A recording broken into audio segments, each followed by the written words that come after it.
श्री गोपाल कृष्ण महाराज की जय। श्री दत्तात्रेय महाराज की जय। श्री चक्रपाणी महाराज की जय। श्री गोविंद प्रभु महाराज की जय। सर्वज्ञ श्री चक्रधर स्वामी की जय। या पावन भूमीवर परमेश्वराच्या चरणस्पर्शाने पवित्र झालेली पावनभूमी अमरावती जिल्हा म्हणजे जास्तीत जास्त परमेश्वर अवतार राहिले. गोविंद प्रभू 125 वर्ष राहिले. श्री चक्रस्वामीचा झाला, श्री दत्तात्रेय आणि श्रीकृष्ण महाराजांचे शास्त्रवर्ष असे आपण या भूमीत राहणारे परमेश्वराची भक्ती करणारे परमेश्वराशी एकनिष्ठ असलेले सर्व वास्तविक बंधू भगिनी आणि संत महंत तपस्वी परमेश्वराच्या चरणस्पर्शाने पवित्र झालेली भूमी या भूमीला परमेश्वर अवतरित झाले. परमेश्वर अवतीर्ण होण्याचं कारण जीवाचा उद्धार करणे. परमेश्वराने आपल्याला मनुष्य दिलेलं आहे. हे शरीरासाठी नसून जीवाचा उद्धार करण्यासाठी. जीवाचा उद्धार कसा होईल त्याच्यासाठी आपल्याला बुद्धी दिलेली आहे. त्या बुद्धीच्या माध्यमातून आपण आपला उद्धार करायचा. आपला म्हणजे कोणाचा? शरीराचा उद्धार कोणीच करू शकत नाही. शरीराचा नश्वर आहे. तर त्याच्या माध्यमातून आपण जीवाचा उद्धार करायचा आहे. जीव हा अमर आहे. गीतेमध्ये भगवंताने सांगितलं आहे, अजो नित्य शाश्वतो यम पुराणो न हन्यते हन्यमाने शरीरे वेदा विनाशिनं नित्यम एनम अधर्मं. जीव हा नित्य आहे, शाश्वत आहे, कोणापासून उत्पन्न झालेला नाही, नित्य राहणार आहे तसा. आणि परमेश्वराची भक्ती केली तर परमेश्वराच्या आनंदाला तो प्राप्त होऊ शकतो. परमेश्वराची भक्ती परमेश्वराची एकनिष्ठ नाही झालं तर नरकही भोगू शकतो, 84 लाख योनी जाऊ शकतो, असा अधिकार जीवाचा आहे. परंतु परमेश्वराने याच्यासाठी आपल्याला मनुष्य दिलेलं आहे, बुद्धी दिलेली आहे की बुद्धीचा उपयोग करून आपण चांगलं निवडावं, परमेश्वर भक्ती करावी आणि त्या माध्यमातून मोक्षाला जावं, असा परमेश्वराचा हेतू आहे. तर त्या हेतू साध्य करण्यासाठी परमेश्वराने अवतार धारण करून आपल्याला ज्ञान दिलं. परमेश्वराशी एकनिष्ठ कसं व्हायचं हे आपण 7 दिवसापासून ऐकलं नाही. प्रसाद सेवा नामाची धाक आहे. आपण प्रसाद नवस करताना, देवपूजा करताना, नामस्मरण करताना कसं परमेश्वराशी एकरूप व्हायचं हे त्याच्यात आहे.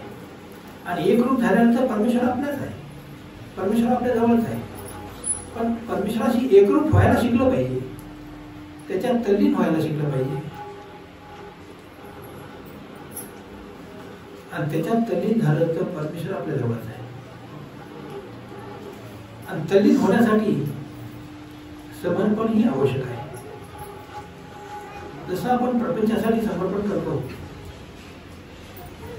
काही असते दिवसभर थकून आलेले असते, शेतात काम करून आलेले असते, तरी संध्याकाळी मुलाबाळाचं असते, सगळ्याचं करते. लेकरू रात्री रडत असलं, काही तब्येत ठीक नसली तर आईला अन्न करू लागत नाही, रात्रभर त्याच्यासाठी टाकते. सकाळी म्हणते का आता संप करायचा, चहा पाणी नाश्ता पण मी रात्रभर जागलेली आहे, असं कधी आईनं म्हणलं का? म्हणत नाही. एकरूप झालेली आहे, त्या प्रपंचाची कुटुंबाशी एकरूप झालेली आहे. तसं परमेश्वराशी आपण एकरूप झालो म्हणजे काहीच उरत नाही. पण झोप येत नाही, सकाळी स्मरणाच्या टायमाला झोप येईल आपण. परमेश्वरात जर आपण एकरूप झालो तर सकाळी उठणारच आहे, सकाळी स्मरण करणारच आहे. परमेश्वर माझा आहे, माझ्या अवतारासाठी परमेश्वराने अवतार घेतलेला आहे. त्याचं चिंतन करणं आपलं कर्तव्य आहे. हे ज्या वेळेला मनुष्याला समजलं त्यावेळेला निश्चितच आपण जिंकलो, या मनुष्य देहाचं सार्थक केलं. आणि ते जर नाही केलं आपण तर निश्चितच आपण मनुष्य देह हा पशुपक्ष्यापेक्षा हीन गेला.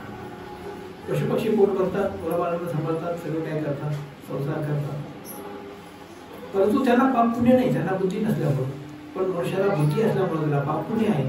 आणि त्या पाप पुण्याच्या यानं जर समजा आपण परमेश्वराची भक्ती नाही केली, परमेश्वराची एकरूप नाही झालो तर पापी आहे आपल्याकडं, ते पापी नसत नाही आपलं, आणि तो चौऱ्याऐंशीला घेऊन जातो, पापाचं ओझं घेऊन जातो. पशुपक्षी निदान पापाचं ओझं तरी घेत नाही, पण मनुष्य देह पापाचं ओझं घेऊन जातो. तर त्या दृष्टीनं आपण आपल्या जीवनामध्ये काय करायचं, नेमकं काही नाही करायचं, त्याच्यासाठी थोडा अभ्यासही केला पाहिजे. माहिती करून घेतली पाहिजे की आपलं जीवन कसं आहे, कशासाठी आपण जगतोय. एखादी गाडी असते, गाडी डिझेल भरायचं आणि पळवायची, कुठं जायचं माहीत नाही, पळवत राहिलं, डिझेल भरायचं पळवायचं. तशी आपली स्थिती आहे. जेवण खाण करायचं, चांगलं हे करायचं, कपडे लत्ते चांगले हे करायचं, पण हे जीवन जगायचं कशासाठी. हे शरीर ज्याच्यासाठी आपण या शरीरासाठी करतो ते शरीर तर नाशवान आहे, त्याची मुठभर माती होणार आहे, ते राहणार आहे का. पण ज्या जीवाच्यामुळे हे शरीराला किंमत आहे, ज्या जीवासाठी हे शरीर केलेलं आहे, त्याचा आपण विचार कधी करत नाही. आणि त्याचा विचार समोर आला तर निश्चितच आपला उद्धार होणार आहे. असेच एक साधू होते, ते एका गावाला गेले.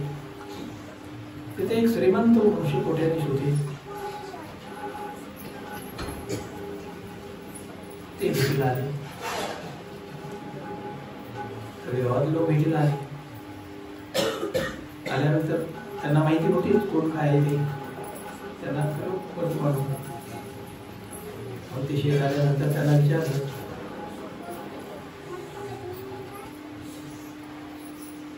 की तुमचं वय काय आहे म्हणजे. 4-5 वर्षाची. त्यांनी सांगितलं माझं वय 15 वर्ष आहे. किती आहे? किती आहे? 15 वर्ष आहे. साधून वाटलं एवढं म्हणजे म्हातारा 15 वर्षाचा कुठं बोलतो. ठीक आहे, तुम्हाला मुलं किती आहेत म्हणे. आणि मुलगा एकच आहे म्हणे.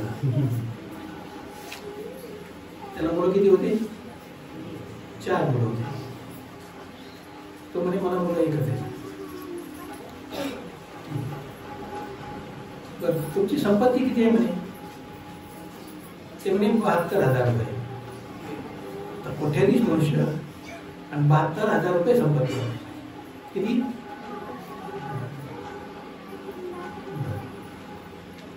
मग साधूंना माहीत होतं खोटं बोलतोय म्हणून. ते म्हणे खोटं का बोलता म्हणे, तुमची संपत्ती काय पुष्कळ आहे म्हणे. नाही मी खोटं नाही बोलत म्हणे, मी खरं बोलतो, सगळं खरं बोललो म्हणे तुमच्याशी. खरं बोलले का?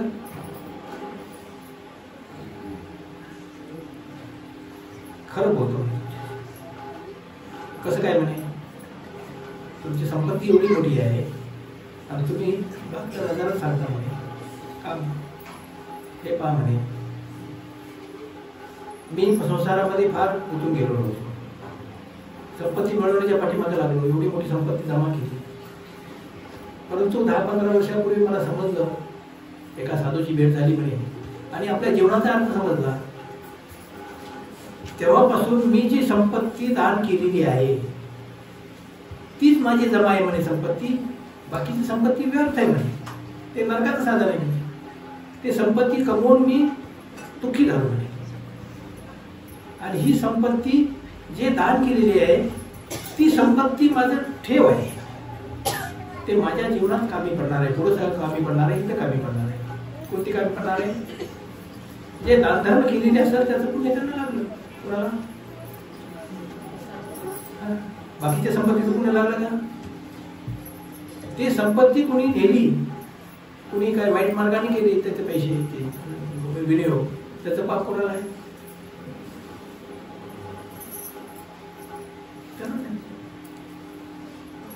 म्हणजे आपल्या हाताने विनियोग करणं, योग्य विनियोग करणं हे बुद्धीचं काम आहे.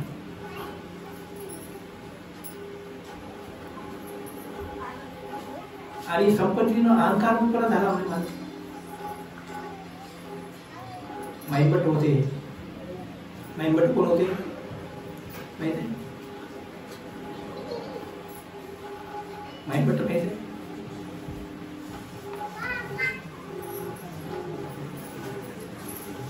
कुळाने ब्राह्मण होते, परंतु विद्वान होते. सगळं पंडिताला त्याने हरवलं होतं. एका पंडिताला हरवण्याचं एक पोताची काडी पायात बांधायची, दिवसा मशाल घेऊन चालायचे, मशाल घेऊन. तो आकाशात सूर्य मी पृथ्वीवर ज्ञान सूर्य आहे. कोणी त्यांना हरवू शकलं नाही. असे वैराग्य त्यांनी चालले होते. जाता जाता एका झऱ्यावर पाणी गेले. तिथं ब्राह्मण एक आला. तो काय म्हणतो? शूद्रस्य शुभम नास्ति. काय म्हणतो? म्हणजे शूद्राचा स्पर्श झाल्यानंतर शुभ कार्याला नाश होतो. त्याला काय माहिती आहे? माहिती माईपट्ट काय म्हणतात? ब्राह्मणस्य विशेषता. काय? ब्राह्मणस्य विशेष म्हणजे ब्राह्मणाच्या दर्शनाला विशेष कार्यालाच होतो. कसं कसा होतो? ब्राह्मणामध्ये अहंकार असतो. मी सगळ्याचा गुरु आहे, मी श्रेष्ठ आहे, मी अमका आहे, मी तमका आहे. तसं पैशाने मला अहंकार आला होता, मी सगळ्यांपेक्षा श्रेष्ठ आहे, माझ्यासारखा कोणीच नाही. त्या अहंकाराने मला नरक झालेले आहेत. गीतेमध्ये 16 अध्यायात सांगितलं आहे. अहंकारम बलम दर्प काम क्रोध संस्कृता मामात्म परदेहेषु परंचो मी सुवितता ताणम द्विषत कुर्वाण संसारेषु नराधाम क्षिपाम्य दसरम शुभान आसुरेश वैभवश.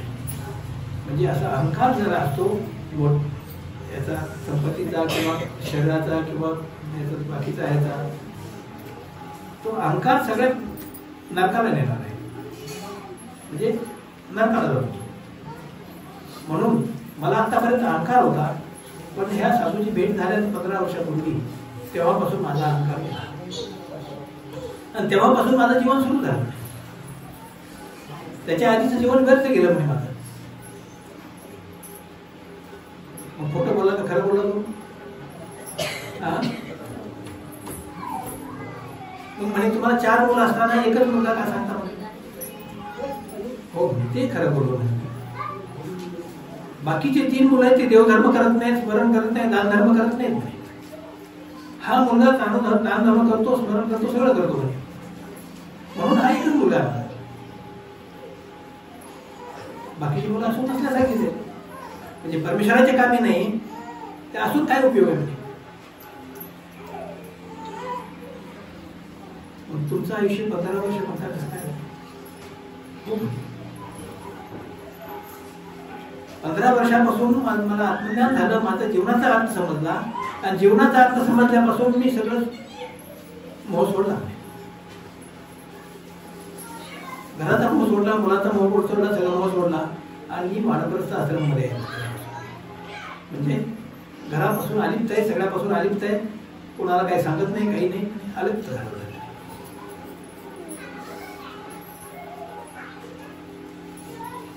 तसं आपल्या जीवनाची सुरुवात ही आत्मज्ञानाने होत असते. आत्मज्ञान झाल्यानंतर, आत्मज्ञान म्हणजे आपल्या आत्म्याचं ज्ञान. आपल्या आत्मा जीवन कशासाठी आहे, जीवनात मिळवायचं काय आणि कुठं जायचं आपण, हे जर आपण शोधलं ते परमेश्वराचं ज्ञान आपल्याला झालं तर आपल्या जीवनामध्ये आपण सर्व काही तुच्छ मानतो. हे सगळं तुच्छ आहे. आता भजन म्हणत आहे ईश्वर, भजनामध्ये आपण म्हणतो, सगळ्यामध्ये म्हणतो, परंतु प्रत्यक्षात आपल्या जीवनामध्ये ते उतरवलं गेलं पाहिजे, मोह नष्ट झाला पाहिजे आणि परमेश्वराचा मोह लागला पाहिजे, परमेश्वरामध्ये आपलं जीवन समर्पण झालं पाहिजे, म्हणजे जिंकलं. आणि ते परमेश्वरामध्ये जीवन समर्पण होण्यासाठी आवश्यकता आहे ज्ञानाची, अभ्यासाची, वेळ देण्याची आवश्यकता आहे. आपण विचार करा, रात्रंदिवस राबतो प्रपंचासाठी, रात्रंदिवस राबतो, परंतु आपल्या जीवनामध्ये आपण आपल्या स्वतःसाठी काय करतो याचा विचार कधी करत नाही. स्वतःसाठी किती करतो? 24 तास दिवसाचे आहे, रात्रंदिवस राबतो त्याच्यासाठी. आता तुम्ही शेतकरी आहे, सुगीचे दिवस असल्यानंतर झोप येत नाही, रात्रंदिवस राबतो, आणि ते झोप नाही येता सुद्धा जर समजा सुगीच्या दिवसात धान्य पडलेलं आहे, वरून ढग आलेले आहेत, अशा परिस्थितीत शेतकऱ्याची स्थिती काय असते माहिती आहे? आणि तशा परिस्थितीत घरचा एखादा मेंबर बिमार पडला, आजारी पडला, आपण त्यांना म्हणतो का की आता शेतात धान्य पडलेलं आहे, वर पळालेलं आहे, तुला दवाखान्यात न्यायला आम्हाला टाइम नाही, असं म्हणतो का? सगळं सोडून देतो, त्याला पहिला दवाखान्यात नेतो, पैसे नसले तर कोणाकडून घेतो, उसने घेतो, काय करतो, पण दवाखान्यात ताबडतोब घेतो. का नेतो? त्यातलं आपलं प्रेम आहे, आपुलकी आहे, आपलेपण आहे.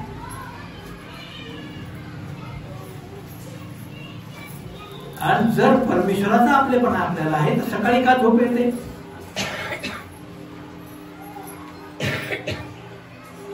सकाळी 3 ते 6 पर्यंत परमेश्वराचा टाइम आहे. परमेश्वर कपाळावर हात ठेवून वाट पाहता जीवाची, कोण माझं स्मरण चिंतन करतोय, कोण माझं आठवण करतोय, त्याला मी भरून भरून देईल.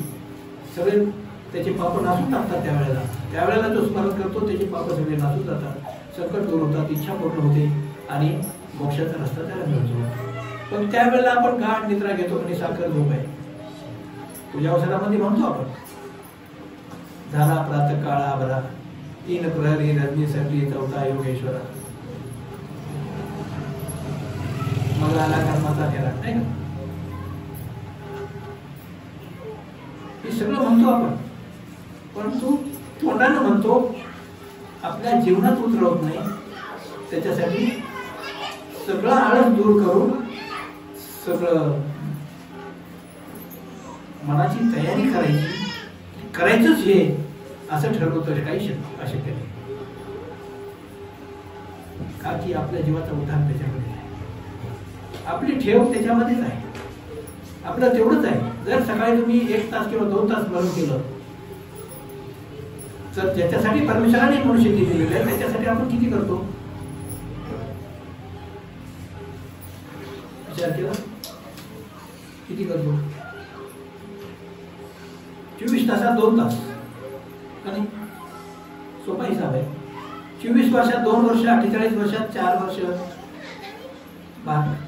96 वर्षात 4 वर्ष, 8 वर्ष, नाही? 2 तास केलं तर, 1 तास केलं तर 4 वर्ष, म्हणजे 100 पैकी 4 मार्क पडले तुम्हाला 1 तास केलं तर. किती? ज्याच्यासाठी परमेश्वराने मनुष्य दिलेलं आहे त्याच्यात पास होण्यासाठी तुम्हाला किती मार्क पडले? 4. 1 तास केलं, 2 तास केलं तर 8 मार्क पडले. शाळेत विद्यार्थ्याला पास होण्यासाठी किती लागतात? 35. आपल्याला 8ही पडत नाही.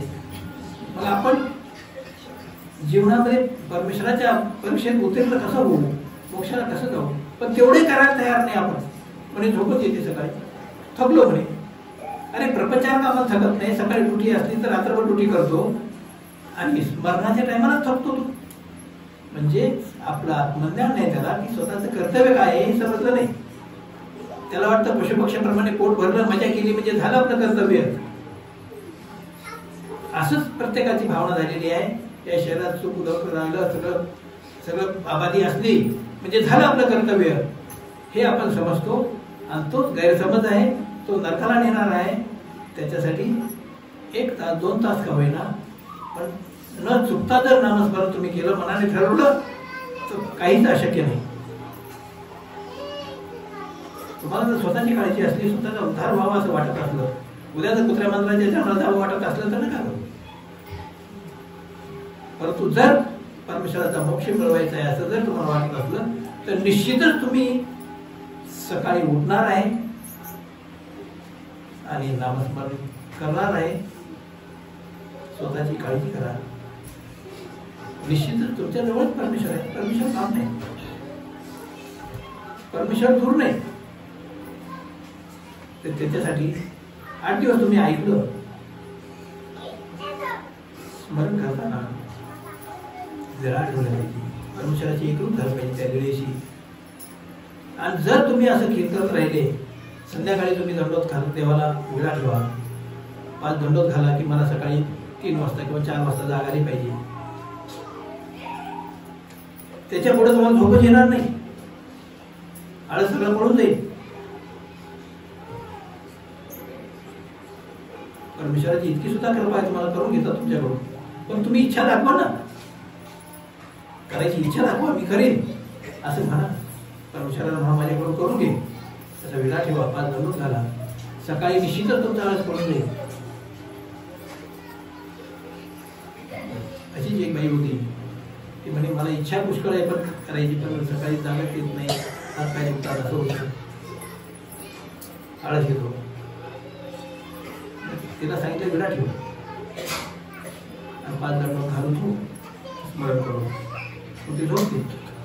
सकाळी बरोबर ते वाटत एवढ्या जागा नाही, ती तशी झुमून करून झोपली. पुन्हा जाग आली, पुन्हा झोपली, पुन्हा असं थापड मारली.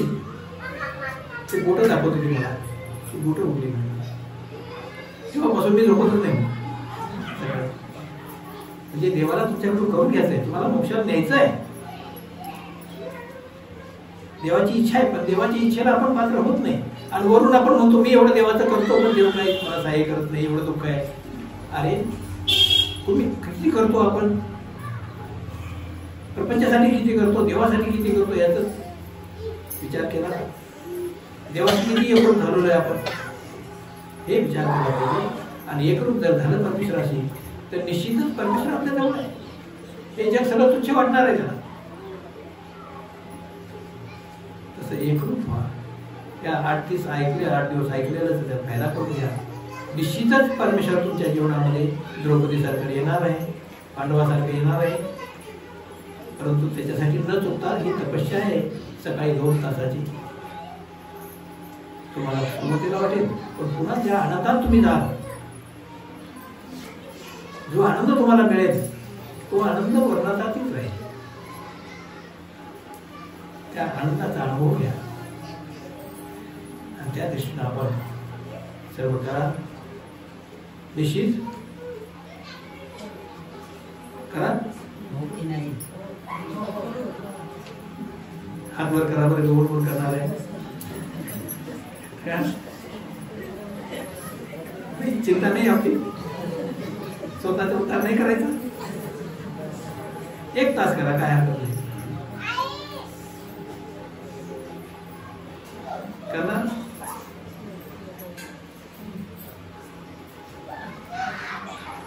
एक तास करणारे हात वर करा.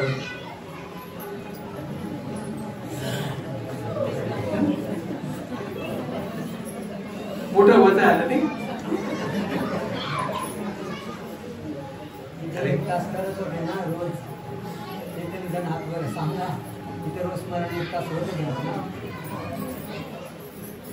काही करतात परंतु ते वाढवा आहे. आणि स्मरण करताना लिळा आठवायचं शिका. परमेश्वराजवळ आपलं मन लागलं पाहिजे. स्मरण करताना निश्चितच आपल्या मनामध्ये दुसरे विचार येतात, ते देवाचे विचार आणा. निश्चितच आपल्या जीवनामध्ये एकरूप व्हा. विशेष करताना सुद्धा लिळा आठवले पाहिजे. प्रत्येक विषयाची लिळा माहीत पाहिजे. हा विशेष कोण्या ठिकाणचा आहे, तिथं देवाने काय लिळा केली, आपल्या घरातल्या विशेषाची माहिती करून घेतली पाहिजे. तसं झालं तर विशेष करताना सुद्धा प्रसाद सेवा म्हणजे तेच आहे ते विशेष करताना प्रसाद करताना त्या वेळा आधी आठवल्या पाहिजे आणि जर आठवून प्रसाद विशेष केला तर त्याचा फायदा होतो. काय फायदा होतो तुम्ही ऐकलं नाही? नामाची धाट आहे ऐकली. प्रसाद सेवेने किती फायदे होतात? किती होतात? हां, ते ऐकलं. पण प्रसाद सेवा त्याला म्हणतात वेळा आठवून करणं, आळस टाकून देणं. त्या दृष्टीने आपण करा. परमेश्वराने आपल्याकडून करून घ्यावं आणि सगळ्याला मोक्षाचा रस्ता दाखवावं अशी परमेश्वराला प्रार्थना करून जाऊ शकतो. सर्वज्ञ श्री चक्रधर स्वामी की जय.